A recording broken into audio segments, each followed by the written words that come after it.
Good afternoon. You're listening to the Mother's Justice Show on 11:50 a.m. KKNW.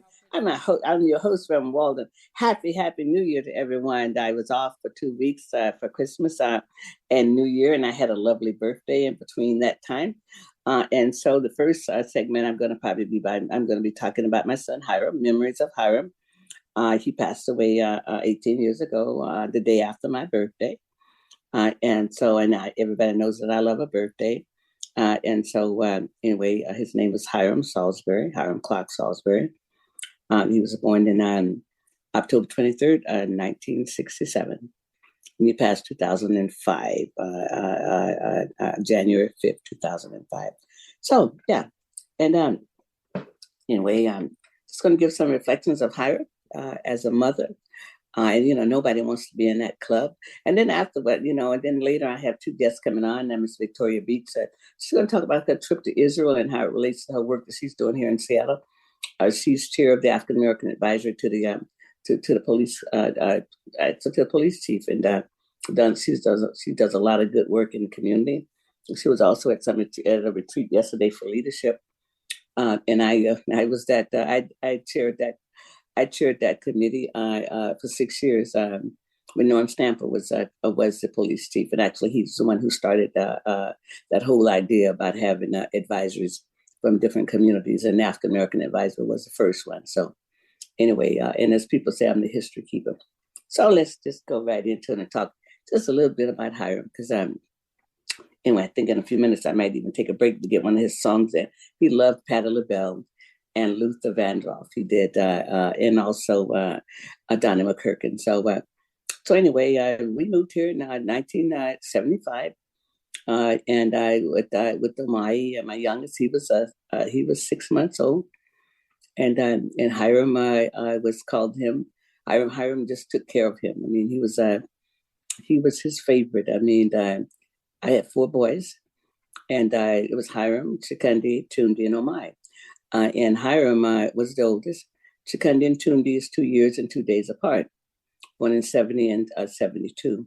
And Omai is the youngest. And so everybody probably might have heard of Omai Salisbury and Converge Media. And Chikundi Salisbury, he ran for the 37th representative 2 years ago. And then he was not elected, but also he works for the city, Parks. Been there over 25 years.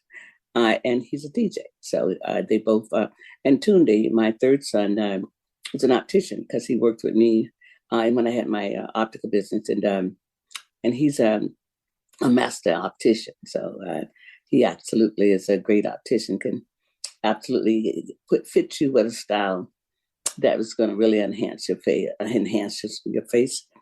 And you're going to have good lenses because he's a master of what he does. He followed in my footsteps as probably being an optician. So Hiram, I absolutely loved his brothers. And one of the things he liked to do was to cook fried bread.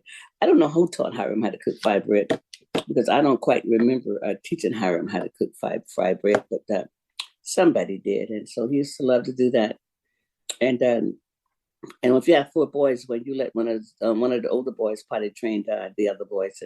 And so Hiram did that for mine. And also for my son, for his nephew. And Hiram, one thing about Hiram is that he lived his whole life out there. He came out of the closet early on in the 80s as a gay young man. And Seattle was not pleasant to gay people at that time. Might not be in some areas today, but it was pretty rough. But he stood his ground, and he was who he wanted to be.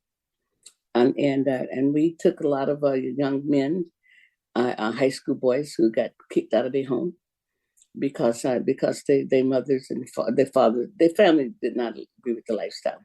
So I never would know who would be in my home when I come there. And then people would see me up on Broadway and they say, "Oh, that's Hiram's mom," because my home was always an open and friendly place.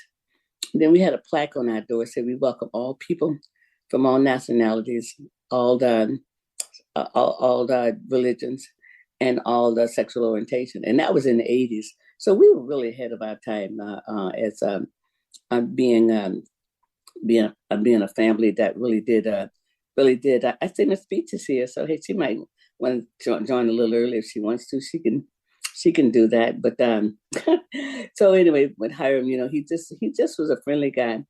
Oh, Hiram could clean up. Hiram liked to clean, and I'm just not that kind of person. It's like, okay, I could do a lot of other stuff with my time. My grandmother tried to domesticate me. I always said I was going to marry a rich man, but I didn't. But I had 4 children, and so each child had a bedroom, had a room to clean. So it was easy for me. And I didn't. Hiram used to love to cook. He did, and he would. And I didn't put away groceries. I didn't wash dishes. I was a kept woman. They took out the trash. All I did was come home and help with homework. After my husband and I separated, Mr. Salisbury. We moved here in 1975 to start a business, Salisbury Photography, and then over time we divorced. And so I was a divorced mother with 4 boys, and so Hiram was helper. He loved to help. He loved to help. And then we wound up at Unity Church, and that's where we were raised at. I raised my children in Unity Church, in a place where people believe that God is all there is, and that wherever you go, God is, and love is everywhere also. But let's just take a break right now, and we bring the speech on if she wants to add to this conversation. And we're gonna just play one of Hiram's songs as we take a break. You listen to the Mother's Justice Show on 1150 AM KKNW. Remembering Hiram right now. Thank you. The Mother's Justice Show is brought to you by H.G. Walden and the Virtues Healing Circles. Join us for Wisdom and Wellness with Reverend Walden, a monthly virtual and in-person healing circle that focuses on community healing and growth. Learn more at virtueshealing.com. That's virtueshealing.com. Also, be sure to join our healing group on Facebook. Again, visit us at virtueshealing.com today. The life of every child is precious beyond measure. If you care for a child with a disability and have limited income and resources, help is available. Children with a physical or mental disability or who are blind may qualify for monthly cash payments through the Supplemental Security Income Program, or SSI. The program provides help to meet basic needs for food, clothing, or a place to live, and disability-related needs. It's money that can make a meaningful difference. If you're the parent or caregiver of a child or teenager you think may be eligible, call Social Security at 1-800-772-1213 or visit ssa.gov/SSI-Kids to learn how to apply today. That's ssa.gov/SSI-Kids. It's real help for the children. Message produced by Social Security at U.S. taxpayer expense. Hi, this is Dr. K. Mahina Intron, inviting you to tune in on Mondays on 1150 KKNW at 5 p.m. to Dr. K's Attuning to Your Abundance, where we honor everyday abundance through positive messages, poetry, music, affirmations, and writing exercises. For more information, contact Dr. K Workshops at gmail.com or Facebook, Dr. K's Abundance. Giving local voices a chance to shine. Alternative Talk, 1150. Good afternoon. You listen to the Mother's Justice Show on 1150 AM KKNW. I'm your host, Reverend Walden, and that was one of my son's favorite songs. He is in spirit. He passed away 2005 on the day after my birthday, January 4th. And Miss Vicky Beach is also in here now. I mean, she's in a little early. She's in the next segment, but she's early, and that's good. On January 1st, 2005, my son Hiram was up at Harborview, and he was ill. I mean, he was ill with some of those diseases that was going around that people say that was God's punishment. But we know that God is the God of love, not a punishment. And so anyway, he told the nurse that he's going to have a gift for me when he passes over. So I said, Hiram, passing over? He never talked about leaving here. I said, so let me go in here. And I said, Hiram, I sent him a telepathic message because we can do that. And I said, Hiram, I say, the nurse said, you're going to have a gift for me when you pass over. I said, I don't know what it is. We ain't got no big insurance policy. If I was there. I don't know what the gift is. And so I said, but Hiram, I said, I'm sorry, you don't be here to give me a glass of water when I'm 85. I said, but son, if you want to go on, I said, Mama will release you and let you go. I said, but you know how much I love my birthday. So Mama going to ask you to do a favor. I'm going to ask you to either go before my birthday or after my birthday. So he died the day after my birthday. And about 6 weeks later, after Hiram been gone, my doorbell rang. I went there and there was nobody there. And I said, oh, okay, Hiram, you may never ring my doorbell. You may never walk up my steps. You may never open up my cabinets, but you can ride in my car. And sometimes I'd get in my car and the front seat would be empty, but the seatbelt sign would be on and it would be flashing. And I said, oh, Hiram, I guess you want to ride today. So you can ride in my car. So anyway, I believe that, it's life after life and that they're just beyond view. And I think that if we understood that their ancestors and, they never go away. The people you love never go away. It's never go away. And so he loved those songs. he loved Patti LaBelle. He really did. So anyway, we just sending him lots of love. And he's high maintenance. He was a Scorpio. For all you Scorpios out there, I know you're high maintenance. Okay, you just align with them Leos. Okay, high maintenance. I always want somebody talking about you. So hey. So he's getting his high maintenance today. I see he's on the welcome wagon. I mean, on the other side, because when people pass away, I saw Hiram is out there. He's welcoming people on to all that love because this is our love. I mean, people who leave here not believing that they love, they are absolutely are caressed in love on the other side of the veil. So anyway, but you already here, Miss Beach. So hey, we welcome you here for our segment for you. But we're gonna just take just another little break because we got that other song in. I think it's Luther's song, and he was crazy about Luther. So you listen to the Mother's Justice Show at 11:50 a.m. KKNW. We'll be right back. I'm your host. It's so amazing to be good afternoon. You're listening to the Mother's Justice Show at 11:50 a.m. KKNW.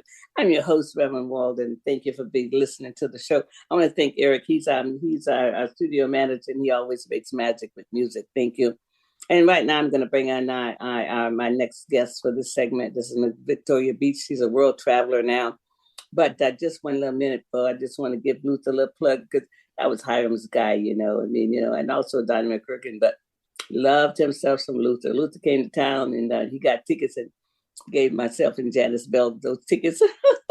So we went to see Luther. So yeah, it was pretty cool. That was years ago. But you know what I'm glad about?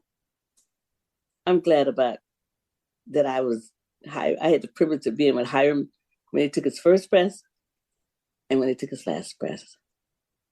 That's a great privilege for a mother. I didn't get a phone call. I didn't have to go to the morgue. I didn't have to rush to the hospital. I was with him. Mm-hmm. So that's just a joy, even though it's a bittersweet joy, but it gives you a different kind of place to be than mothers who get another kind of call. Right.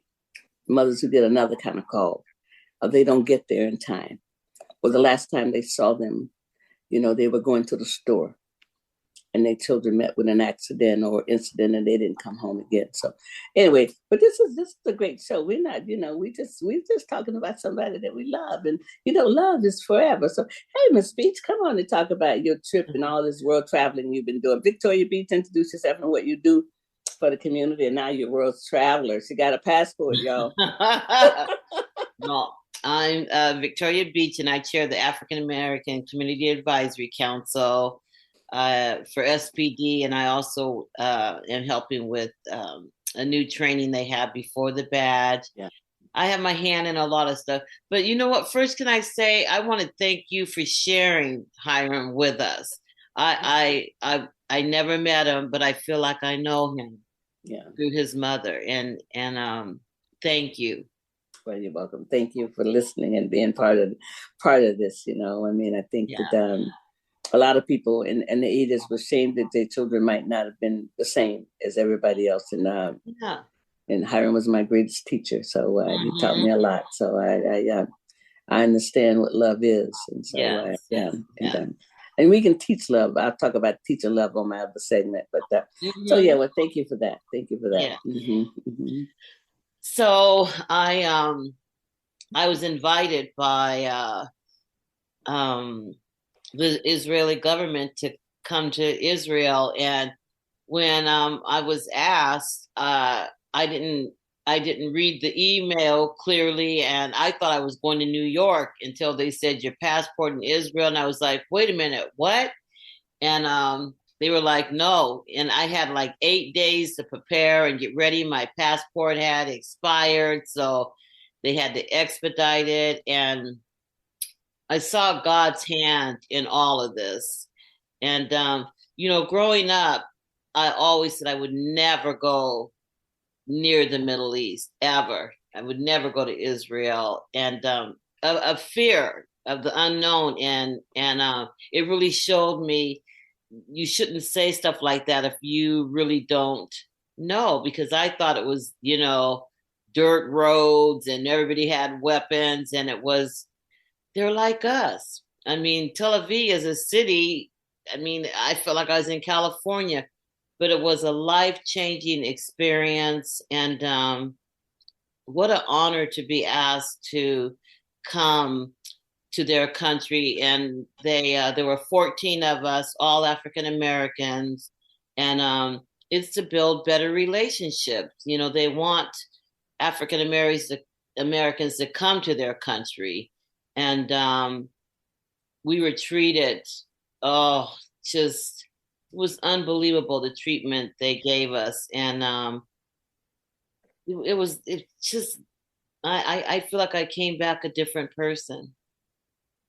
I'm glad you could go to that to the Holy Land. I mean, at one time the people that looked at occupying the land today were the different kinds of people. The Africans was there, and a lot of the African Americans are more sympathetic to the Palestine people. So I see why they want to build a better relationship with the African American community, because we see them as being oppressed, and they were on that land 2,000 years ago also. So anyway, yes. Yes. Mm-hmm. Well, that was one disappointment. There is we didn't get to meet with the Palestinians, and right. We're going to have we did have a follow-up meeting, but we're going to have another one, and I'm going to suggest that they get somebody from the Palestinian side to bring us over. They may not be able to go on that side, but we can, so that we can experience time with them also, right. and that will make a better relationship. I think so too. I mean, but I'm glad you went, because to go to the places where they said Jesus was born at, and all of that, and you went to all those places, and I'm sure it was Americans there, because Americans come over there for Christmas because they want to be at the Bethlehem. They want to be near the place where Jesus was supposed to have been born, and the stable and all of that. So yeah. It was so amazing. I met so many Americans that live there. Oh, really? Okay. Yes, they love it, and I was blown away, and I even said, God, I think I could live here if I wasn't so far. But walking on the path that Jesus walked, I mean, I get chills. We even got to see the stone that he rolled back, and got to touch it, and wow. I mean, it did make you cry. It made the Bible come to life to me. Walking the path that he carried his cross for us, right. Floating in the Dead Sea. Oh, that was something. If you can't swim, you can float. Yes, it's. I don't want to give it away, but I told you I have some treats for you, and that's okay. part of it. Yeah. But amazing. It was just amazing. We went to where Jesus fed the 5,000s with the fish and the loaves. The loaves. And it was very interesting. God, there's just, I mean, I could go on and on. One thing though that it was hard for me to deal with was the Orthodox Jews. You know, I was told that they don't like African Americans. They really don't like anybody who's not like them. And watching them pray, and I thought, here you're praying and you're so dedicated. You read and you're praying constantly, but you have hate in your heart, and you live in the Holy Land. You know, it was just odd to me about that. But it's amazing they would not like the first people that was ever made. I mean, you know, it's been demonstrated now. You know, the anthropologists and all these scientists have said that you know, who we are, and first people to walk upright on the world was the African people. So yeah, yes, that was eye opening. But everybody there besides them just treated us with so much respect. I mean, it was you know, I didn't know what to expect there, and the food was amazing. I should have gained a lot of weight, but we walked a lot, so I didn't gain a pound. I actually lost weight. But I'm glad you were able to walk around, and you had your cute little sandals on because it was warm. Now, was it warm? Yeah, it wasn't hot. It was comfortable. It was, okay. Yeah. Yeah, I had to buy the sandals because Alaska Airlines lost my luggage. I didn't get my luggage till the day I got back to Seattle. But so yeah. I guess the road to having a good time was kind of bumpy, but I made it work. Well, I should say the Lord made it work. I mean, I felt like, you know, I enjoyed it, and I made the best of it with the few clothes I did have. Oh, yeah. And so what kind of food what kind of cuisine did you eat?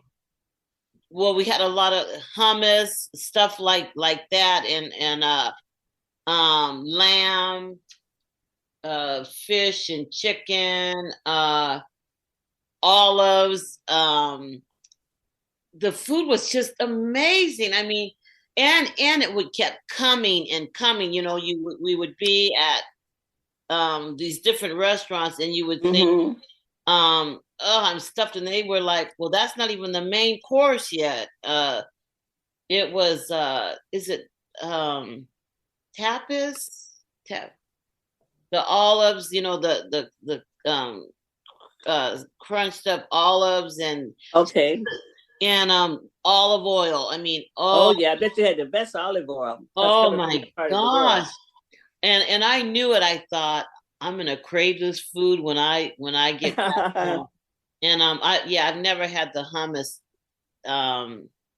like that. It was there, and yeah, it was just amazing. All different types of cheese, and you know, and the meeting we had last week, they talked about bringing us back. So, oh, really? Yeah. Okay. Yeah. Okay. Yeah. And so did you go to like presentations? Did they have presentations for you to talk what they wanted to present? Okay. Every day. So like our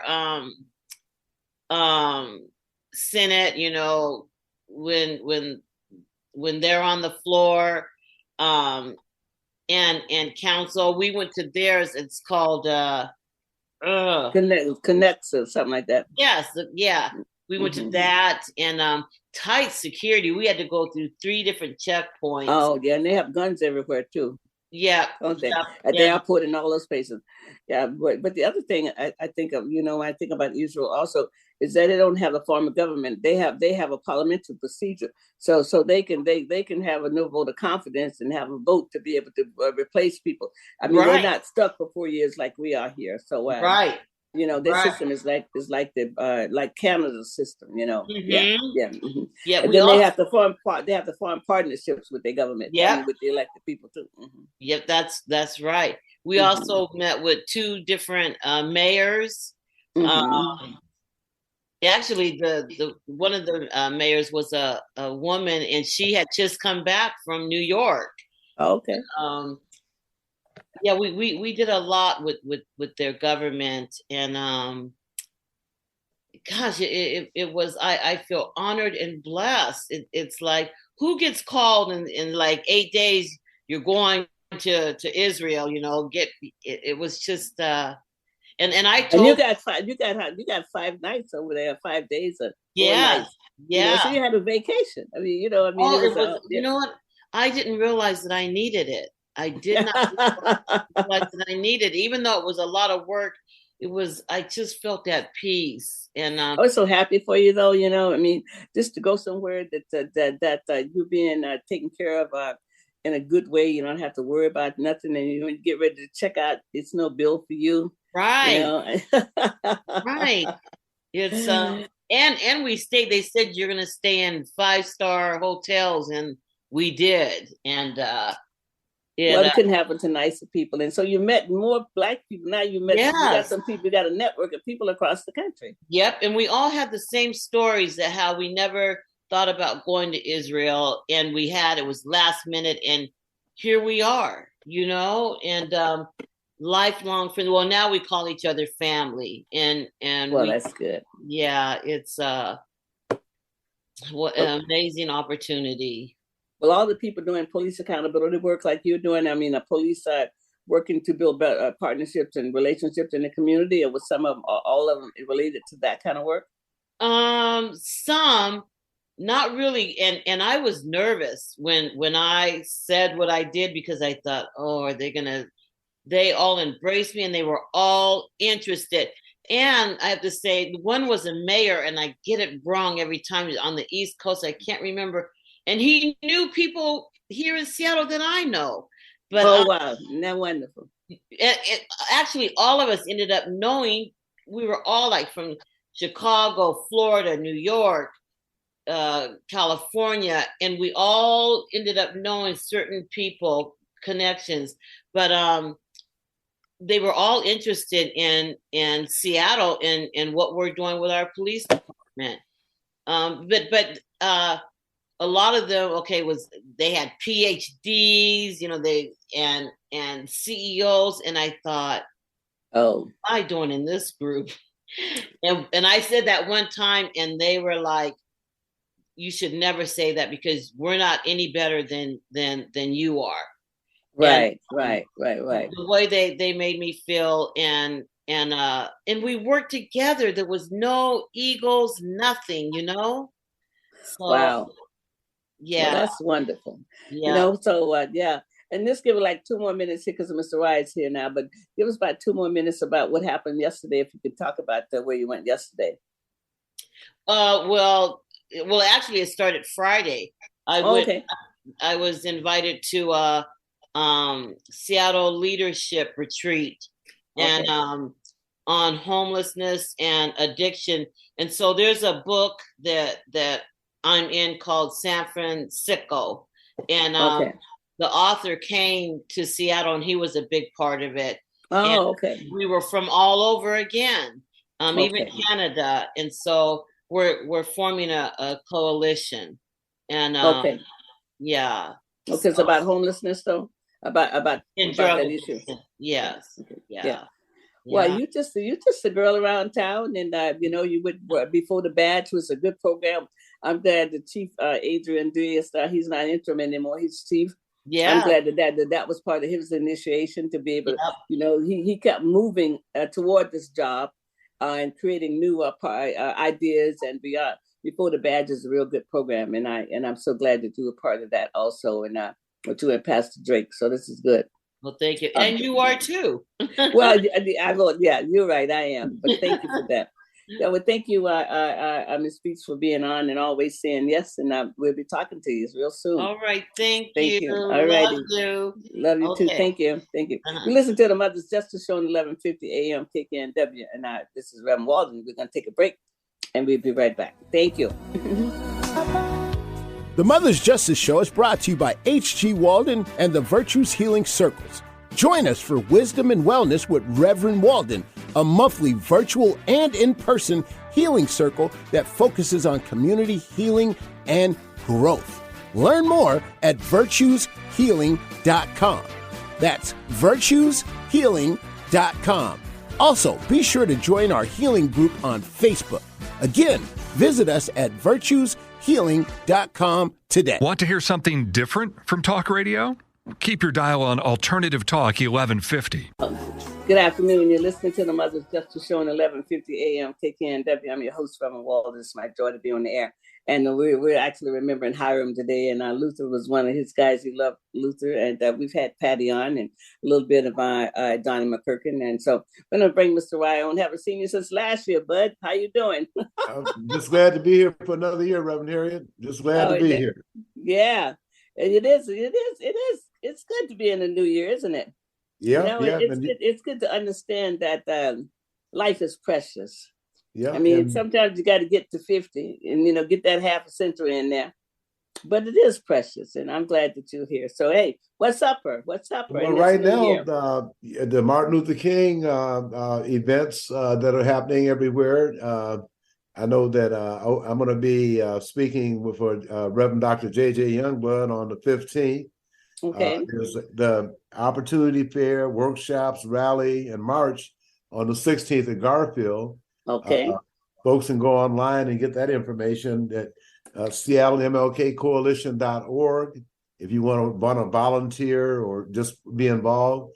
And it's my understanding there's about over 50 different organizations, government agencies that will be there for the Opportunity Fair. And I know the last time we had an in-person event, quite a few people got job offers and a lot of folks got hired right on the spot. So we came about 5 years ago. We said, we need to get people are going to come and they're going to have a good time. They're going to get educated, but they need to leave with more than that for the rest of the year. So we can't decide to bring the jobs to the event and to the people. And so in addition to just having the employers from the agencies and companies and stuff, there's also supportive services like folks that have their resumes enhanced, not embellished like Mr. Santos in California, but enhanced in a proper fashion. Because if you have them right on your iPhone, and you can go right around to those employers and give them your resume right there. And then we had quite a few people who got interviews after the fact. I have to check with Christina Van Middlesworth and John Bercia, the co-chairs of the event, to find out how we did the last time we had a live event. But we were really looking forward to this year. That starts from 8:30 to 11:30 in the Commons at Garfield. And as a matter of fact, some of the workshops are going to be online. For example, tomorrow at 5:30, Larry Goss's workshop will be online. We're dealing with reparations. Okay. He's been designated by Dr. Ron Daniels, who is a national chair of the Reparations Association of America. Yeah, I know Ron. I met him many years ago. Mm-hmm. Larry is the organizer for King County, and they'll be having workshops. There'll be several workshops that will be virtual. So if people go to SeattleMLK.org, they can find out when the workshops are coming. I know Larry's is tomorrow at 5:30. There are others that will be prior to the event, and then on I think Friday or Saturday, I'll get this right. There's going to be a workshop on the Prisoners Caucus and what's happening with incarceration. You might have seen stories recently about people being detained or convicted for crimes who have serious social, psychological issues. And they're saying now to put these people in these little confined places with psychological issues is not helping them at all. So they're talking about doing something more extensive in terms of having treatment. We should treat all Americans with any illness. We should have enough money to deal with that. But if folks don't want to put people in homes, then that's another situation. To have, I used to talk to Congressman Adam Smith when he was chair of the House Armed Services Committee. I said, you got a budget for $780 billion to kill people. If we took 10% of that $78 billion, we could house every homeless person in America and also create some jobs while we're doing it. So looking at this new Congress, there are going to be some serious challenges. As a matter of fact, the Matt Gaetzes and all these other far-right people have come up and they've negotiated with Kevin McCarthy to be in charge of some committees that can do this country some damage. But fortunately, we do have the administration and also the Senate to balance that. But these folks are way out there. The same folks who were supporting January 6th last year. These are the same people that these are the same people who would have fought in the Confederate. Exactly. There's no question about it. That's who they are. They did have Confederate flags on January 6, 2021. You do recall. That's who they are. Confederate flags along with Donald Trump flags, and then using American flag poles to beat officers of the law. And so these folks claim that they are a law and order people, but they're law and disorder when it comes down to their politics. So, but also, that we lost more soldiers in the Civil War than we've lost in any other war. They would kill one another. Yeah, that's very true. Yeah, so it's in the history of American fabric. It's in the history of who this country is. That's the mythology they can't hide. Oh no, the record speaks for itself. It's like, I'm really happy to see, as tragic as Rosewood was, for that to be coming back to light again. Because that's what the right wingers are saying. If you talk about Black history in the proper, put it in the proper perspective about how brutal it was for Black folks, then you're teaching critical race theory. No, that's the truth about American history. And I grew up in Florida, and nobody knew about Rosewood. In 1963, when I graduated from Crooms Academy, it was nobody knew about Rosewood. People in Florida did not know about it until it surfaced a few years ago when it surfaced. So yeah. And then I sent you that other article about in 1920 when the Black that's right. The one in Orlando, and they burned down a whole Black community. And the thing about it is, each time they did that, they took the land. So we talk about reparations. Of the land. How do you know? Because we know what Black folks own land, and what they took their land when they burned them out and ran them off. And any excuse was a good excuse, like the lady accusing the elevator operator in Blackwell Wall Street in Greenwood, completely fabricated. And then later on in '54. The death of Emmett Till. They didn't burn down everything, but during that whole struggle for civil rights, a lot of people got beat up, a lot of people got killed, and we don't know how many people were displaced from their property. So we start talking about reparations now. We have to talk about Black Wall Street. We got to talk about Rosewood. We got to talk about these other things that have been kept undercover and they didn't want the public to know about, because it's critical race theory for them. And you tell the truth about the trials and tribulations and the massacre of Black folks, and the deprivation and land grabbing, taking Black folks' land, that's not critical race theory. That is true American history. And I think that's going to be a fight, and we're going to have to keep trying to tell our story. And you know what? And then make sure our children know the history. We have to make sure that our children know the history and know, so they won't be hoodwinked as they grow up and grow forward. So you're right about all of that. But my town, Sanford, Goldsboro, was the second oldest Black township in America, founded in December 1st, 1891, is where I was raised at. And they've never complicated the land is still there. But what's going to take the land now is that once they tore down all the housing projects in America, what they're doing is that they're giving the land to the developers like they did here in Seattle. So that might be a way that we lose some of Goldsboro. Some of that land might go to the developers, and we know who have the money for developers. But up until they tore down all those the few housing projects that was in each community had one, the white community and the Black community. But all of that's going to go to the developers, and Clinton did that. So Well, the thing is that that we part of the whole discussion about reparations, how much it's going to cost. No, some land has to be included in reparations as well. Oh, I agree. Because we lost that land. That's right. And then from 1917 to 1923 is when they had the white riots attacking Black folks all across the country, including Chicago. All right. All the way down south. So, it was like my great uncle, when I was about 6 or 7 years old, he was in World War I. And he was telling me about when folks, and even during World War II, they would come back to remote areas, just finished serving the country, and they'd be at a bus stop or something, and so a group of drunk white guys get out and beat them up. And they just served the country, and I just said, it's just too bad they didn't let them bring them guns home with them, because they need them here more than they need them anywhere else. Yeah. And we have a serious problem right now about having Black men and women in the military all around the world fighting for someone else's freedom, and their people don't have a right to vote right here. So our you can still right with all foreign. of that. Our enemies are domestic. They are right here. Here, and we that's have to fight right here. So that's right. That's right, Mr. Wright. But we only got a few more minutes, and I want you to tell people how long the Martin Luther King event has been going on in America compared to a lot of other places, because I think we got some history here to stand on. Oh, absolutely. Because in 1983, we had the first march in Seattle from Empire Way and Madison Street all the way to South Ryan, where the city limits cut off. And we had the first march to protest the city of Seattle and Charles Royer not putting up the street signs on Martin Luther King Way, and also demanding that Dr. King's birthday be a national holiday.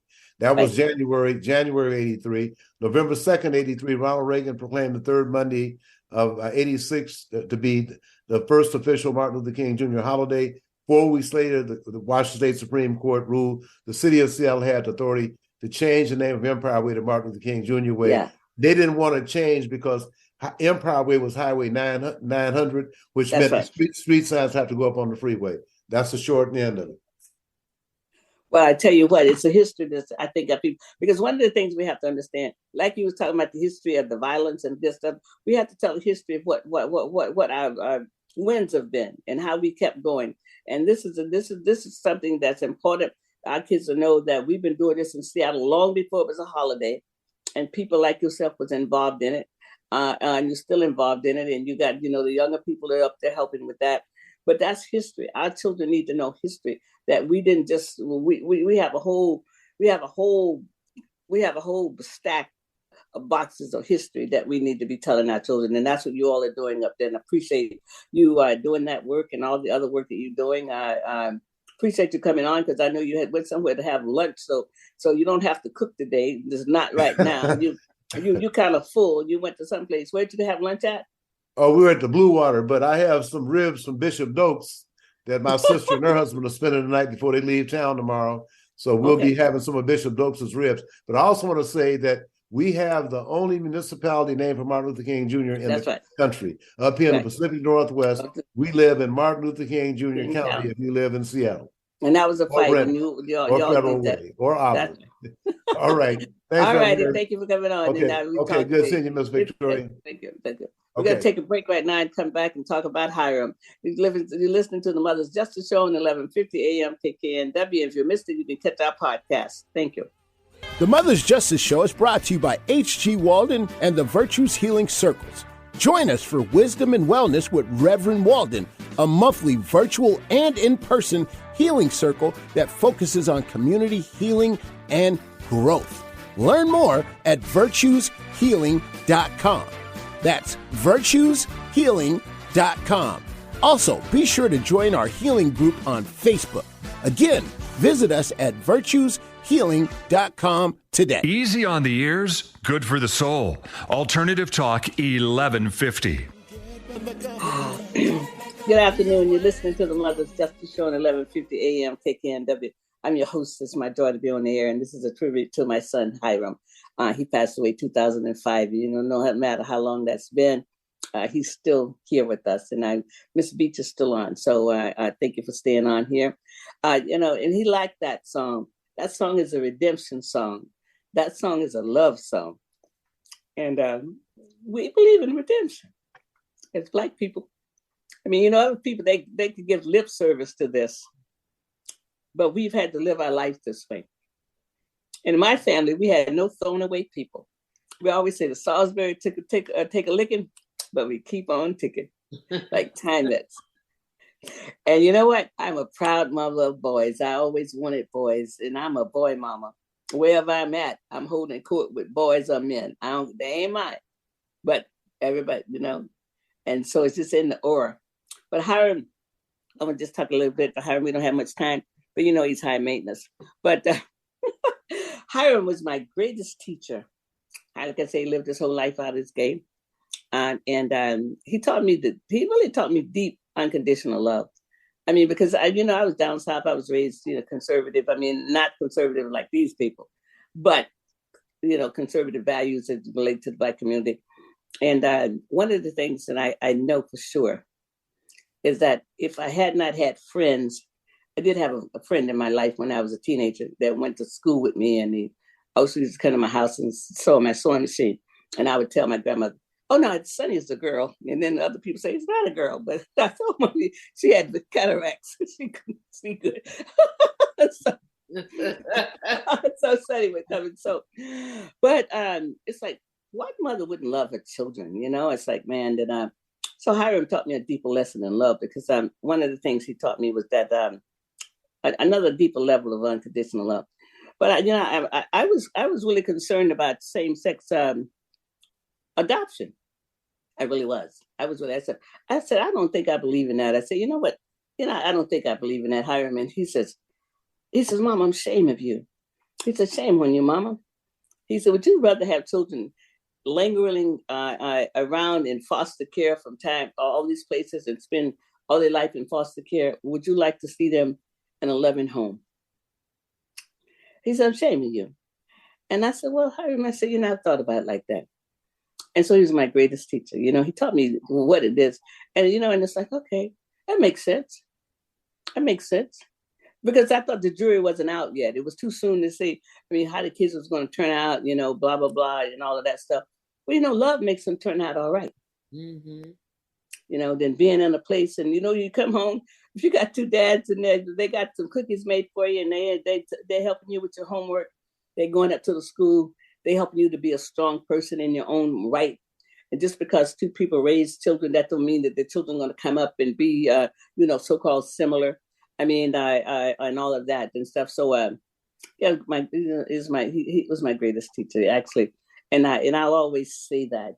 Because sometimes your children take you to places that you would never go. Right. But then you come out, and that's why I believe I'm going to do a segment like every 6 months, every quarter, about how to teach love. I believe parents can teach love or teach hate. You have to choose what you're going to teach. That's right. And all of Hiram's brothers loved him because they knew I loved him, and I wasn't having anybody. And anybody who came to my house who didn't like gay people, they want to call them names, they couldn't come back because I wasn't having it. I was going to stand up for love. And long before all of this stuff was going on. And like I said, they had lots of people coming in and out my house. And some of those people in spirit too, because when AIDS came out, a lot of people left it real early. It wasn't a lot of good treatment. And then and then the Reverend Hall, who I started Sojourner Truth, she was an out lesbian. Okay, she started a church because gay people couldn't have no church to go to. And then the church wouldn't funeralize the people. Would not funeralize them. And then sometimes the families wouldn't even take the ashes. And so Reverend Hall did that. It was called Sojourner Truth, and she passed away. And I kept that church going for them for 6 years. And then I learned that all people have a chance to love God. Just because there's two people who live together at the same time, don't mean that they don't love God. Don't mean that they don't have gifts to bring. All people got gifts to bring. And you was talking about the people over in Israel, the Orthodox. Well, they're limiting knowing God in a deeper way. Right. Because you can't say you know who God is and hate other people. It is a mischaracteristic of knowing the spirit of the Most High. Because it's a spirit. We've never seen him. No. We've never seen this spirit. You're right. And it is absolutely about love. It absolutely is. And so and so your children, they test you. They do what sometimes they make you cry. Sometimes they make you laugh. Sometimes you make you wonder why. But I tell you, I decided a long time ago that my children would be a blessing to me. Because you know what? When you have a lot of children, you can decide what you want. Mm-hmm. They could be a burden or they could be a blessing. Yeah. And I decided a long time ago that my children was going to be a blessing to me. And they would be a blessing to me all the days of my life. And that's, that's true. I'm not going to say that I don't get heartburn. I tell a lie. If you've been pregnant, you've had heartburn. So yeah. Oh yeah. So I'm Hiram's, and so naturally his brothers love him because their mother loves him. And I love them. And I love other people's children because I've had too many children in my house, too many of them. So there's a lot of reasons why people call me Mama Harriett in this town. Yeah. Because some people, I mean, I feel like financial aids for people. I mean, I help people get their first bank accounts. All those things I've done for people. But I loved them along the way. I loved them along the way. So I thank you for coming on here. Our time is, let me say, but we'll always talk about Hiram because he's in the mix, you know, it's like, hey, and that kind of stuff. But I thank you for talking about your trip. Yeah. And I'm sure you'll be back on because you're just a popular person, you're popular, and it's okay. I mean, it's okay because, you're transforming the world and it's a slow process. I mean, transformation and police accountability and changing cultures and changing ideas is not easy. No. And for one thing, you have to stay at the table. Most people take their marbles and go home. You got to stay at the table. I've been out there this is 33 years now. Yeah. Wow. I mean, so hey, but you got to stay. You're still at it. Yeah. You got to stay there. This is beginning of my 9th year on the air. And so like I tell people, like I'm beginning to say, if you missed the show, catch it on the podcast. Thank you for listening to the Mother's Justice Show at 11:50 a.m. KKNW. I'm your host, Ram Walden, and I'll see you next week. Not next week, the week after next.